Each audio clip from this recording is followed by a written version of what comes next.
Hello fellow humans and welcome to this week's shop review. Starting off as always with the most important section, that is the tanks. First of all, we have the unparalleled platoon, which is unparalleled shit.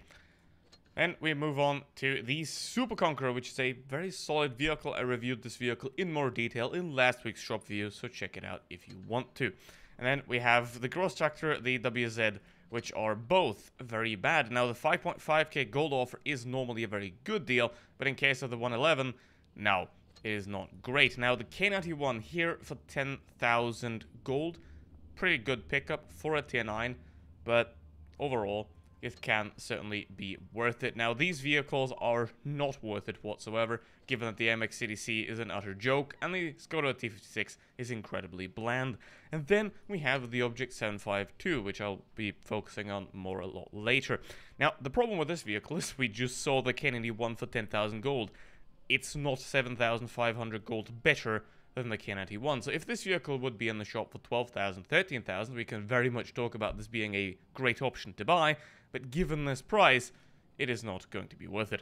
And new in the shop, the GSOR and the MX CDA. This thing ain't worth 10k, and this thing ain't worth 10k. If you are into tank destroyers, and the CDA can be somewhat interesting at 6,000 gold, not at 8,000, and the GSOR on its own, well, it tries to pretend to be somewhat of a medium tank, but it fails horribly at doing that. It does have a 2-shot auto with 350 alpha damage, so that somewhat sort of justifies its existence. However, not for 10,000 gold. It doesn't even have equipment in it for 10k. You're mad. Then in the resource section, don't ever buy credits for money. Credits have horrible money conversion rate, so don't ever do that. Earn your credits yourself if you can. Free XP conversion can be worth it if you are looking at a lot of free XP. And lastly, the offers section. Don't buy the Expo container. It's just a crate. It's gambling. Don't buy it. Just like the Alpha Predator containers are gambling. The only thing this is a Predator for is underage gambling or your wallet. However, on a positive note, the duck boxes are pretty solid, and I can sort of recommend them if you are looking for large masses of gold. And then the great choice, which isn't a great choice because it's mostly just crates. Now the value you do get with the mystery certificate and stuff like that is pretty solid, but all these crates are utterly useless because they're camo containers, so you're not really buying much of value. You have to essentially gamble on the mystery certificate delivering you a tier 8, a tier 9, or a tier 10. Other than that, you will end up with a loss if you end up with a tier 5, so I wouldn't really gamble my money on that, just like it is with all the other containers, like the surprise containers that are just blatant gambling that will not return any money, any value to you whatsoever. They're designed to not. And lastly, the Battle Pass. We finally arrived at Twitter level pricing. It is now €8 a month, which means that it's starting to get harder and harder to sort of defend it, but it is still decent value if you can get all the missions done and get all the stuff going. Now, the reason for the price increase is simply that they now include the license within the regular bundle that you would have to previously buy separately, and that's why they increased the price. Now, is that a good idea? No, because the license in itself was not very useful in the first place if you did your weekly missions, but it's now included, and congratulations, €8 a month to get stuff. It's still solid, but it took a hit. And in other news, you can get a hideous camouflage for the KV2 if you want to. The original one is better. And the Christmas event, that is not a Christmas event, will be going on for another 2 days. And so you can claim the T20, but it will be very hard to claim the Expo container if you aren't really on it. Let's have a look at the K91 versus the Object, and I've also put the Object 452K in here, and not that it matters because it costs €180, but anyway. Now the Object 752 is 7,500 gold more expensive. Keep that in mind while we go through these comparisons. Now, the DPM on the K91 is higher, so is the standard penetration by an unnoticeable amount, and the premium penetration, however, is higher on the Object. The main difference here is that the K91 has a 3-shot autoloader with 350 alpha damage, and the Object 752 has 2 shots with 430 alpha damage, so the clip is somewhat similar in the end, but the K91 does take longer to unload, however is quicker to reload given its higher DPM.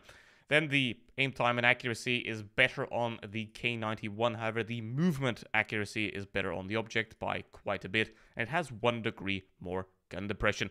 Then going into the armor, the harder terrain statistics here are better for the K91, however the Object is marginally better in soft terrain. So basically, the mobility are pretty similar, if not equal. However, the Canadian one does turn 4 degrees quicker.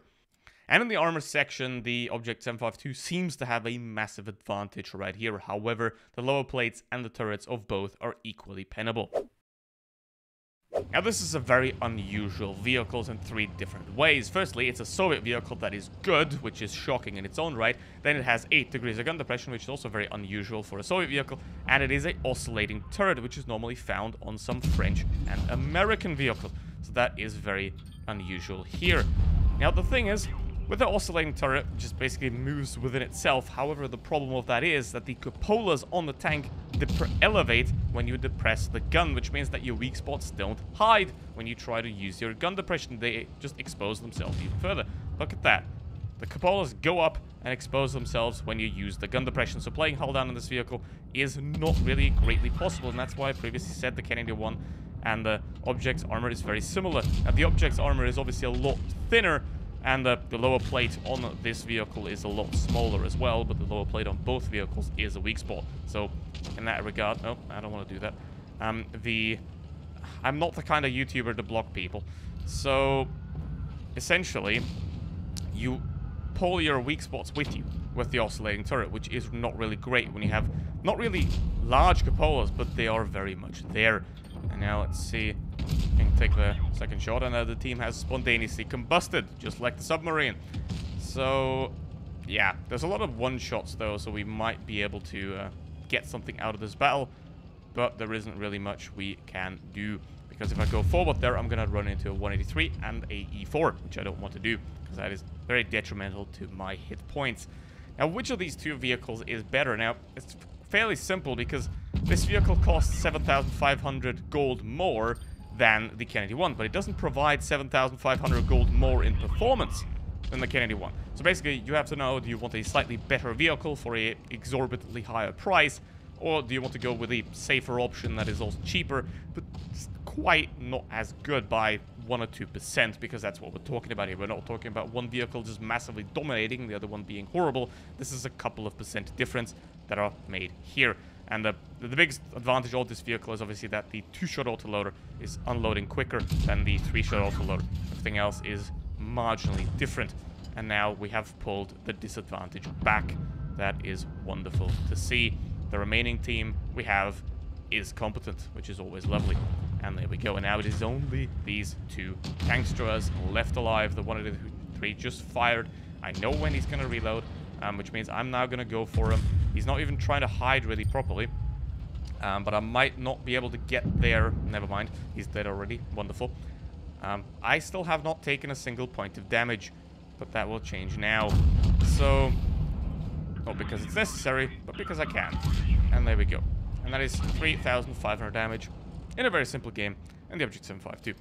So, essentially, you have to choose whether you want to spend more money for not that much more performance, but more performance, or you go with the safe option of the Kennedy one and just pick that. Or, the best option, you don't pick up a tier 9 premium tank at all, because most of the time, the tier 10 does more damage, and the tier 8 has better credit coefficient.